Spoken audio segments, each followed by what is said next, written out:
إله إلا الله الله أكبر محمد رسول الله يا حبيب الله مدینہ کے گرد جب خندق لگائی گئی نا، اب مدینہ والے اندر اور جو مکہ سے آئے کافر ابو سفیان نامی وہ سارے باہر. ایک دن گزرا، 2 دن گزرے، 3 دن، 10 دن، 20 دن تک اندر والے اندر، باہر والے باہر. ایک عرب کا بہت بڑا طاقتور پہلوان، بڑا جنگجو، نام ہے عبد ود.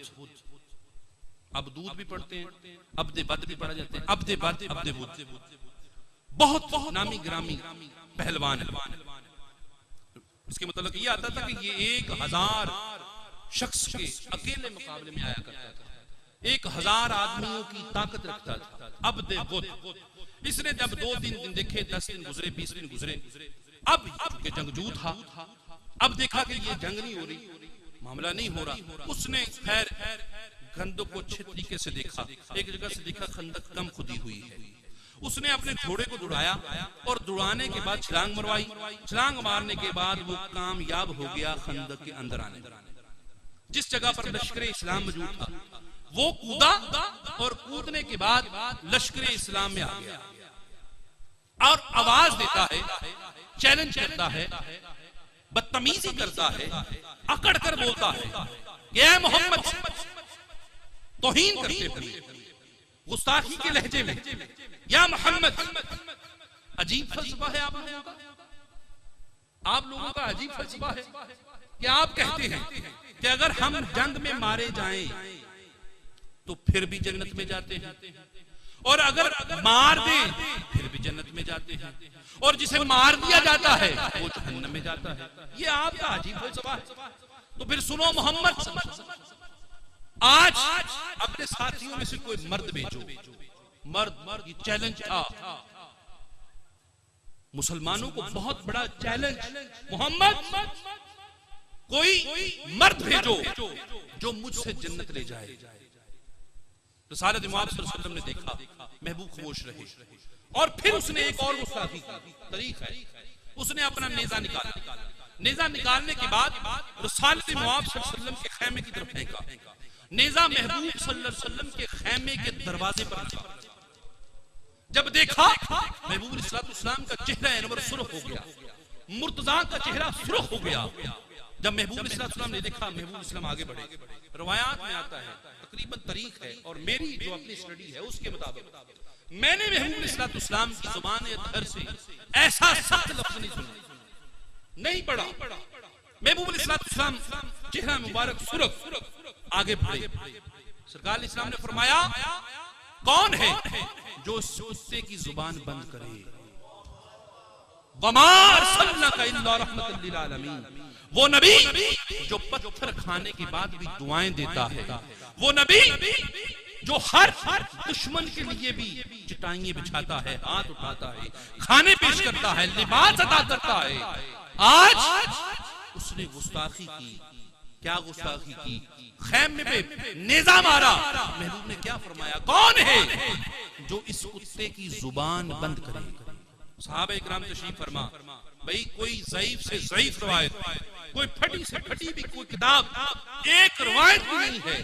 کوئی اور اٹھا، سب خاموش، لیکن ایک اٹھا. کون اٹھا؟ علی مرتضیٰ اٹھا، وسیع مصطفیٰ اٹھا، خلیفۃ اللہ اٹھا. جناب مرتضیٰ کی ذات اٹھی. جناب رسالت امام صلی اللہ علیہ وسلم نے علی کو دیکھا، مصلحت ہوگی، فرمایا علی بیٹھ جاؤ. علی پھر بیٹھ گئے. فرمایا کون ہے جو اس کتے کی زبان بند کرے؟ سب خاموش. بھئی آگے عبد ود ہے، سب جانتے ہیں 1000 لوگوں کی طاقت رکھتا ہے، 1000 مردوں کے مقابلے میں اکیلا کافی ہے، کوئی نہیں اٹھ رہا. محبوب علیہ السلام نے پھر فرمایا. جناب مرتضیٰ پھر اٹھے. لبیک یا رسول اللہ، حکم فرمائیے میں جاتا ہوں.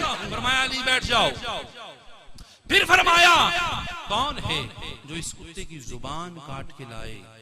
کوئی نہ اٹھا. پھر مرتضیٰ کی ذات اٹھی. جب تیسری مرتبہ میرا مولا اٹھا رسول نے فرمایا علی اب آ جاؤ. کیوں؟ کیونکہ کل کسی کا اعتراض نہ ہو, تاریخ میں یہ نہ لکھا جائے کہ محمد نے اپنے بھائی کو ہر جگہ آگے رکھا ہے تاکہ کائنات والے جان جائیں, تاریخ دان کے جان لیں کہ مصطفیٰ نے سب کو دعوت دی تھی, آگے بڑھتا صرف علی تھا, بڑھتا صرف علی تھا. جناب مرتضیٰ علیہ السلام کی ذات اقدس کھڑے ہوئے. رسول اللہ صلی اللہ علیہ وسلم نے اپنا ذوالجناح, اپنا گھوڑا مرتجز مولا کائنات علیہ السلام کو عطا کیا, اپنی دستار مبارک اتاری. واہ مرتضیٰ کیسا تیرا سر ہے جس سر پہ نبیوں کے امام کا امامہ آ رہا ہے, کیسا تیرا سر انور ہے. جناب مرتضیٰ نے رسالت مآب صلی اللہ علیہ وسلم نے اپنا امامہ شریف اتار کر مرتضیٰ کے سر پر رکھا اور پھر مرتضیٰ کو روانہ کیا. تاریخ میں آتا ہے کہ خندق کے میدان میں اول دن سے لے کر آخر تک ایک ایسی اندھیری چلی کہ جس کی گھٹا اتری نہیں, اتنی اندھیری, اتنی گھٹا پھیلی ہوئی ہے. مولا مرتضیٰ علیہ السلام عبد بدھ کی طرف بھاگ گئے. جب گئے سامنے عبد بدھ نے دیکھا, کہا اے محمد صلی اللہ علیہ وسلم, اے محمد کیا تمہارے پاس, جب مولا مرتضیٰ بچے تھے, ظاہری طور پہ چھوٹے تھے, نوجوان تھے, کہا اے محمد صلی اللہ علیہ وسلم کیا تمہارے پاس کوئی اس بچے کے علاوہ کوئی مرد نہیں ہے, کوئی اور نہیں ہے؟ تو رسالت مآب صلی اللہ علیہ وسلم خیر, کہا اس کے سامنے تو آنا.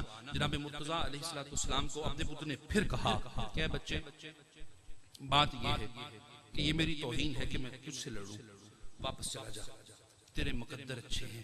روایات میں آتا ہے میرا بادشاہ علی علیہ السلام, آپ نے فرمایا عبد بدھ باقی باتیں چھوڑ, میری تلوار فیصلہ کرے گی کہ تو بڑا ہے یا میں بڑا ہوں.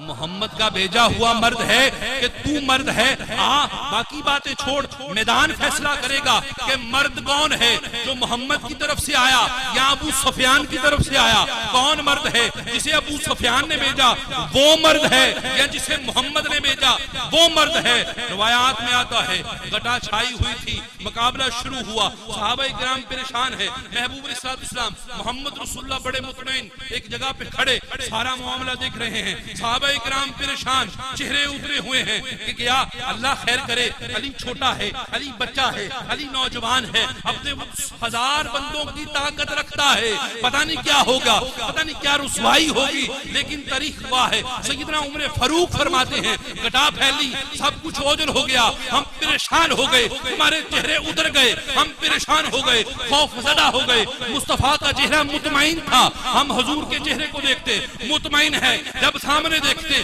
جنگ ہے, گٹا پھیلی ہوئی ہے, دلوں پر خوف ہے, ہم پریشان ہیں کہ کیا ہوگا, پتہ نہیں کیا ہو جائے. لیکن ایک دم سے گٹا تھمی, اندھیری رکی, گرد اترا, ہم نے دیکھا کیا ہوا, علی واپس پلٹ رہے ہیں. عبد بدھ کا آدھا دھڑ ادھر پڑا ہوا ہے, آدھا ادھر پڑا ہوا ہے.